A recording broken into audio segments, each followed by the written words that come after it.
Kinong yalam jong ka Voice of the People Party kalami no akapor belang penlong ni kajing yalang jong barok kisang san perthai. Habakren halor kani menteri rang ba ulo ang ba sngotu ya kajing mud bari halor kajing mi jendat jong kinong yalam kaseng Henry usngo bakani kala bandai karai bayade ba kajing pniat kam jong kaseng VPP. Hakawai kaliang General Secretary kaseng VPP uba Ricky Sengkon ulo ang bakam don jingmut ban yakren halor roster system lada yakren yak reservation.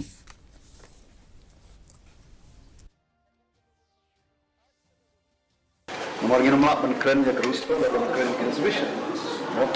can we speak about the roster system if reservation is not being discussed? So that is what we've been insisting upon the government. And so unless the government talks about the reservation, I think there's no point talking about the roster system.